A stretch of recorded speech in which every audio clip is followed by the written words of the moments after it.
The tale of Pontius Pilate, the Roman governor entangled in the crucifixion of Jesus Christ, weaves a narrative that transcends religious significance to become a compelling historical and moral inquiry. From the mysterious decisions surrounding Barabbas and Christ to the haunting image of Pilate washing his hands. His story unfolds against the backdrop of a tumultuous era marked by cultural clashes, religious tensions, and the weight of political power. In this exploration, we delve into the life choices and ultimate fate of Pontius Pilate, aiming to unravel the enigma that shrouds this pivotal figure in biblical history. Pontius Pilate is a name you will often come across in the accounts of the crucifixion of Jesus Christ in the Bible. He was the fifth governor of the Roman province of Judea and served under Emperor Tiberius from 26 AD to 36 AD. Pilate played a crucial role in biblical events mentioned in the New Testament. The mystifying decision of Pontius Pilate, wherein he permitted the Jews to select the release of Barabbas, a notorious criminal in Judea, instead of Jesus, whom he knew to be innocent, left an indelible mark on his legacy, shrouded in a mystery that remains unresolved. Despite his wife dreaming about Jesus the night before and advising him not to get involved with him, Pilate ended up handing Christ over to be crucified after the people chose Barabbas. Pilate made the gesture of washing his hands, indicating that he had nothing to do with that unjust decision, yet this could not save him from his fate. For that reason, in today's video, we will discuss the life and tragic death of Pontius Pilate, who he was, how he rose to power, why he washed his hands and allowed Jesus to be crucified, and what were the tragic consequences of the wrong choices he made. Please stay with me until the end, as you will be surprised by the ending of his story. But first, do me a little favor by hitting the like button to support the channel and also subscribe. This will help you also to never miss an update when we upload a new video. Let's set the ball rolling now to get a broad understanding of this man. Let's look at it in this way. The Roman Empire conquered and occupied the region of Judea in 63 BCE, bringing it under Roman rule. This occupation was resented by many Jews who opposed foreign domination and yearned for political independence. The Romans and the Jews had distinct cultural and religious practices. The Romans were polytheistic, worshipping a pantheon of gods, while the Jews were monotheistic, believing in one God. This cultural and religious divide led to clashing beliefs and practices. The Roman Empire imposed heavy taxes on its provinces, including Judea, to fund its vast military and administrative expenses. The burden of taxation, along with other tributes, was a source of discontent among the Jewish population. Roman governors and prefects, such as Pontius Pilate, were appointed to oversee the provinces. Their authority included maintaining order, collecting taxes, and ensuring loyalty to the Roman Empire.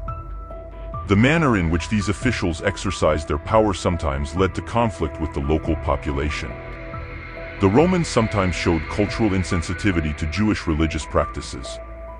For example, attempts to install Roman emblems or statues in Jerusalem, which conflicted with Jewish religious beliefs against graven images, provoked outrage and protests. There were sporadic uprisings and resistance movements among the Jewish population against Roman rule. Groups like the Zealots sought to resist Roman authority through armed rebellion, contributing to an atmosphere of tension and unrest. The religion of the Jews played a significant role. They believed in the special covenant with God and resented any foreign interference in their religious affairs. In turn, the Romans often perceived Jewish religious practices as peculiar and were suspicious of potential rebellious sentiments, leading to a series of tensions in the region where Pontius Pilate exercised his authority, putting him under pressure in his governance. The early life of Pontius Pilate is not widely documented, and historical records provide limited information about his background. What is known comes from brief references in historical texts. In the accounts of the New Testament in the Bible, it is mentioned that Pontius Pilate was born around the year 26 BC and came from a family belonging to the Roman equestrian order, a social class below the senatorial class but still considered part of the Roman elite. The exact place of his birth is uncertain, but historical records suggest that he was probably born in central Italy. Family background and early upbringing are not well documented, and there is little information about his education or his early career. He rose to prominence through his association with influential figures in Roman politics, which ultimately led to his appointment to key positions within the Roman Empire.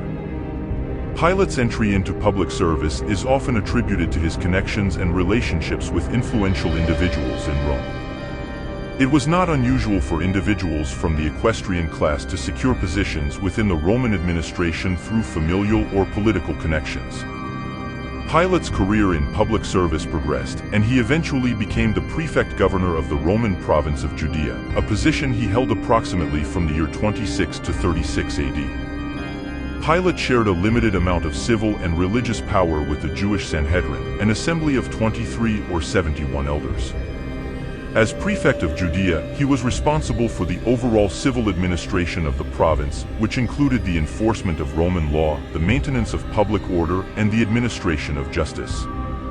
The prefect had command over the Roman military forces stationed in Judea.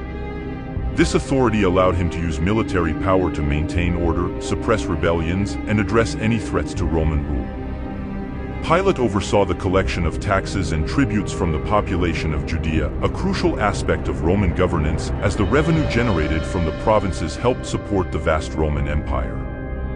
Additionally, Pilate served as the highest judicial authority in Judea, with the power to preside over trials, pass judgments, and administer punishments. It was expected that his decisions would align with Roman law, and he had the power to inflict capital punishment. However, in the case of Jesus, he refused to do so. Even in the Gospel of Luke, we can read the back and forth in Jesus' trial, where he tries to transfer the responsibility to Herod, and yet Herod returns it to him. The Apostle Luke describes Pilate as a leader who did not want to take responsibility for such an important decision. In chapter 23, after finding no guilt in Jesus, he tries to pass the responsibility to Herod, a prince of Judea who had been responsible for ordering the beheading of the prophet John the Baptist 3 years earlier. When Herod returns the responsibility to Pilate, he passes it on to the Jewish people. In the Gospel of John, we can see a more arrogant posture from Pilate, who questions Jesus when he claims to be the king and mocks the Messiah when he says he came into the world to testify to the truth. Returning to the story, the Jewish religious leaders pressured Pilate to condemn Jesus, saying that he represented a threat to public order and Roman power. However, the real fear of those men was that Christ would foment a revolt among the Jews. In the book of John in the Bible, it is said that Pilate had interrogated Christ, who stated that his kingdom was not of this world and that he had come to proclaim the truth. Upon hearing this, Pontius Pilate considered Jesus innocent of the charges of rebellion against Rome and Caesar, although he found no guilt in that man. However, Pilate lacked the courage to stand firm against the Jews who wanted to crucify Jesus. The situation between Jews and Romans was tense at that time, and Pilate preferred to please those people than to go against what he believed to be right. As part of a tradition during Passover, Pilate offered to release a prisoner. He proposed to release Jesus, but the crowd asked for the release of Barabbas, a convicted criminal, instead of Christ. Seeing her husband being pressured by the people, Pilate's wife, Claudia, warned him about the mistake he was about to make. Look at what the Bible says. While Pilate was sitting in the judge's seat, his wife sent him this message: "Don't have anything to do with that innocent man, for I have suffered a great deal today in a dream because of him." But faced with the insistence of the population and the fear of starting a major popular revolt, Pilate publicly washed his hands, symbolizing that he had nothing to do with that decision and that the responsibility would fall on the people and the religious leaders. Then, Jesus was crucified on Calvary outside Jerusalem. Pontius Pilate's participation in the biblical narrative ended there, but his life as the leader of the Roman Empire in Judea continued. Even after meeting Christ, Pilate remained the same wicked man. Historical records show that 3 years after Jesus' death, Pilate took brutal action by ordering the arrest and killing of some Galileans who were making sacrifices in the temple. According to reports, Pilate ordered the slaughter of a group of armed Samaritans in a village called Tiana. These Samaritans hoped to find artifacts believed to have been buried there by Moses. The leader of this movement may have been Doso, a messianic figure among the Samaritans active at that time. The Samaritans, claiming not to have been armed, filed a complaint with Lucius Vias the Elder, the governor of Syria from 35 to 39 AD. This complaint led to Pilate's recall to Rome to face judgment by Tiberius. However, Tiberius had died before Pilate's arrival, placing the date of his removal as governor around 37 AD after Tiberius's death. Following his death, Pilate's fate was left to the new emperor Caligula, one of the most notorious leaders of ancient Rome. It is not clear whether any formal trial took place, as new emperors often dismissed outstanding legal matters from previous reigns. The only certainty is that Pilate was not reinstated as governor of Judea. The reasons for this are debated, whether the trial went badly or if Pilate chose not to return. However, it is certain that Pilate was sent into exile in the region of Gaul, where France is located. The early church historian Eusebius, writing in the early 4th century, claimed that tradition related Pilate's suicide due to disgrace.